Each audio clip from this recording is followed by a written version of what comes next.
नमस्कार दोस्तों, कैसे हो आप लोग। काफ़ी मैसेजेस आ रहे थे, कमेंट्स आ रहे थे, तो मैंने सोचा एक वीडियो ही बना दूं। आरएसएसबी राजस्थान कर्मचारी चयन बोर्ड का स्टेनोग्राफर एग्ज़ाम, रिटर्न एग्ज़ाम 5 अक्टूबर 2024 को है।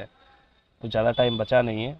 कई लोगों के कई क्वेश्चन थे, और जिनके नहीं भी थे वो भी एक बार इस वीडियो को पूरा सुन ले, देख लें, और समझ लें कि क्या क्या चीज़ें अपने को ध्यान में रखनी है। देखिए, आप लोगों ने देखा ही होगा कि टोटल 474 पोस्ट्स पर ये एग्ज़ाम हो रहा है। आरएसएसबी 2024 अब आया है। इससे पहला जो एग्ज़ाम हुआ था 2018 वाला, उसकी ज्वाइनिंग हुई थी 2022 में। उन लोगों के प्रोबेशन अभी ख़त्म हो रहे हैं। तो उसमें लगभग 1250 पोस्ट थे, और वो शायद स्टेनोग्राफर की राजस्थान कर्मचारी चयन बोर्ड की सबसे बड़ी भर्ती थी। ये जो अभी 474 हैं, ये भी कम नहीं है। 474 भी अच्छी पोस्ट है। 194 इसमें सेक्रेटरीट में है, और 280 अधीनस्थ विभागों में, सबऑर्डिनेट डिपार्टमेंट्स में। आप लोगों ने देखा होगा, कुछ लोगों ने क्वेश्चंस भी किए मुझे कि ये सेक्रेटरीट में शीघ्र लिपिक और अधीनस्थ विभागों में निजी सहायक ग्रेड सेकंड, ये पदनाम ऐसा क्यों लिखा है विज्ञप्ति में। देखिए, आपको पता होगा, आपने जो अधीनस्थ कर्मचारी का, जो संगठन है, राजस्थान अधीनस्थ कर्मचारी संगठन, निजी सहायक संगठन, उसके अध्यक्ष हैं रमन पारिक जी, और उनकी टीम है, एक बहुत काबिल टीम है। उन सब लोगों ने मिलकर काफ़ी लंबा आंदोलन किया, काफ़ी लोग लाइजनिंग की। उसके बाद में सरकार ने अपना पदनाम चेंज किया है, और अभी स्टेनोग्राफर से अधीनस्थ विभागों में निजी सहायक ग्रेड सेकंड हो गए। काम वही है, पहले ये भी स्टेनोग्राफर ही होते थे। अभी लगभग 2 साल पहले, 2022 एंड में या 23 के स्टार्ट में, अधीनस्थ विभागों में निजी सहायक ग्रेड सेकंड नाम हो गया है। पहले स्टेनोग्राफर ही था। हम लोगों ने जब ज्वाइन किया था, तो स्टेनोग्राफर ही ज्वाइन किया था। बाद में हमारा पदनाम चेंज हुआ, और सर्विस बुक में भी उसकी एंट्री हो गई। तो दोनों एक ही है, पर निजी सहायक थोड़ा सुनने में अच्छा लगता है, गरिमापूर्ण शब्द है। हो सकता है सचिवालय में भी आगे आने वाले समय में ये निजी सहायक ग्रेड सेकंड हो जाए। अच्छा, मैं आपको ब्रीफ में ये बता दूं कि कैडर इस तरह चलता है अधीनस्थ में, कि सबसे नीचे 3600 ग्रेड पे जो आप ज्वाइन करते हो, वो करते हो निजी सहायक ग्रेड सेकंड पे। फिर आप आते हो निजी सहायक ग्रेड फर्स्ट पे, जो कि 4200 ग्रेड पे है। फिर आते हो आप अतिरिक्त निजी सचिव पे, जो कि 4800 ग्रेड पे है। फिर आप आते हो निजी सचिव पे, जो 6000 ग्रेड पे है। फिर आप आते हो वरिष्ठ निजी सचिव पे, जो 6600 ग्रेड पे का है। और इसमें भी ये जो नई पोस्ट है, ये वरिष्ठ निजी सचिव पहले पोस्ट नहीं हुआ करती थी 6600 ग्रेड पे वाली। ये भी हमारे संगठन की ही धन्यवाद है, कि उन लोगों ने ये काफ़ी प्रयासों से ये एक नई प्रमोशन की पोस्ट लेके आया है। काफ़ी फायदा होगा आपको भी, और आपसे पहले जिन्होंने ज्वाइन कर लिया उन लोगों को भी।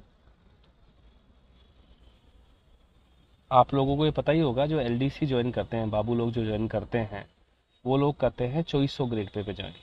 आप कर रहे हो 3600 ग्रेड पे। तो आप खुद समझ लीजिए कि आपका ग्रेड पे काफ़ी अच्छा है, पद भी अच्छा है, और आपकी जो काम की जो टाइप है, कि जिस तरह का आपको काम करने को मिलता है, एक अधिकारी के आप राइट हैंड होते हैं, अगर आप में काबिलियत होती है, तो पदनाम आपका इतना अच्छा है, काम आपका इतना अच्छा है, तो वो एक बहुत ही अच्छी पोस्ट है। सैलरी भी अच्छी है, आगे प्रमोशन की अपॉर्चुनिटीज़ भी अब बहुत अच्छी है, पहले नहीं थी, लेकिन अब संगठन के प्रयासों से काफ़ी अच्छे पोस्ट वगैरह आ गई, तो प्रमोशन भी अच्छे होंगे। तो आप मोटिवेटेड रहिए, बहुत ही अच्छी एग्ज़ाम है ये।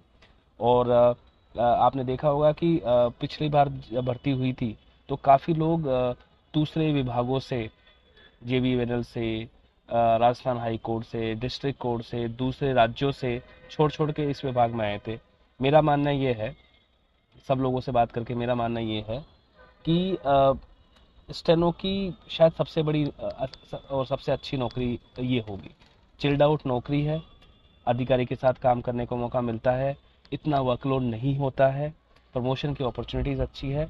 तो स्टेनो भी अलग अलग डिपार्टमेंट्स में अलग अलग काम करते हैं, अलग अलग भर्तियों में अलग अलग काम करते हैं। उस हिसाब से अधीनस्थ विभाग में ये जो भर्ती आ रही है, जिसका एग्ज़ाम है 5 अक्टूबर को, मेरे ख्याल से वो काफ़ी अच्छी अपॉर्चुनिटी है। जो लोग पहले से सालों से स्टेनोग्राफर की तैयारियां कर रहे थे, या दूसरी जगह काम कर रहे हैं सालों से, वो भी छोड़ छोड़ के इसमें आने को तैयार है।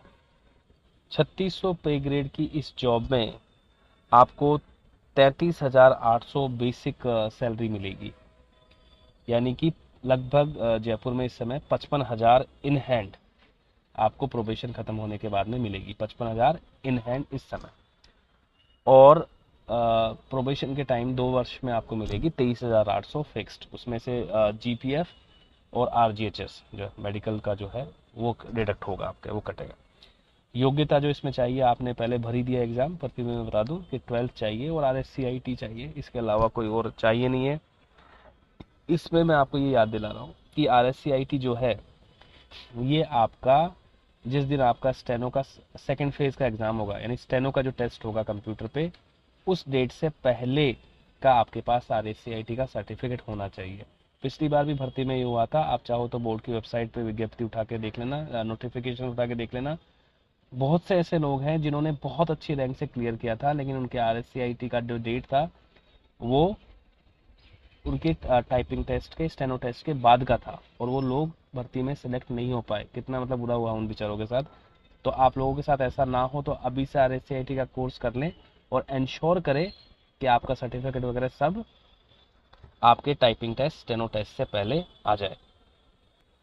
आपको पता ही होगा, फिर मैं रिपीट कर दूं, मैंने खुद ने एग्ज़ाम दिया है तो मैं अपना अनुभव आपको बता दूं कि जो रिटर्न पेपर आपका 5 अक्टूबर को होगा वो 2 फेज में होगा, यानी 2 पेपर होंगे आपके, 3-3 घंटे के 2 एग्ज़ाम होंगे।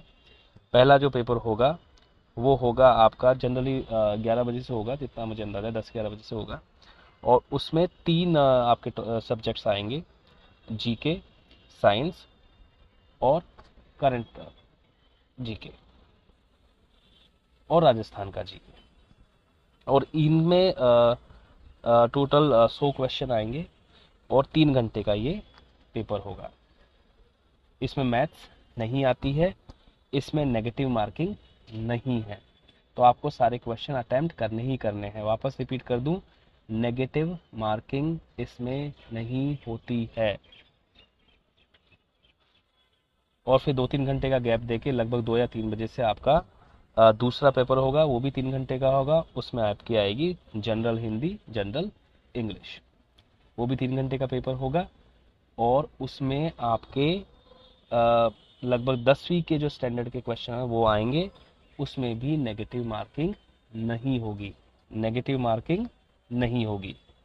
स्टेनो का जो आपका टेस्ट होगा वो इस फेज़ के बाद में होगा, इस फेज़ में जो सिलेक्ट हो जाएंगे उन लोगों का होगा, और वो लगभग मान लीजिए आप 4-5-6 महीने लग ही जाते हैं रिजल्ट आने में और सब चीज़ों में। तो अभी अगर आप स्टेनो कर रहे हो तो थोड़ा स्टेनो का जो प्रैक्टिकल का है उसका थोड़ा रोक दीजिए, या फिर एक छोटी सी डिक्टेशन 5 मिनट 10 मिनट की कर लीजिए, जिसका आपको ट्रांसक्राइब भी उसको ना कीजिए, सिर्फ उसको एक डिक्टेशन लेके 5-10 मिनट की सुबह कर लीजिए, सुबह या शाम। और मेन फोकस आपका रिटर्न पेपर में कीजिए। रिटर्न, क्योंकि रिटर्न और प्रैक्टिकल जो आपका स्टेनो का टेस्ट है, दोनों को मिला के ही मेरिट बनेगी। काफ़ी लोगों का एक क्वेश्चन थे, मैं आपको फिर रिपीट कर दूं कि रिटर्न पेपर आरएस की तरह क्वालिफाइंग नेचर का नहीं है कि बस क्वालिफाई कर लो और फिर बाद में जो सिलेक्शन होगा वो स्टेनो के टेस्ट से होगा, ऐसा नहीं है।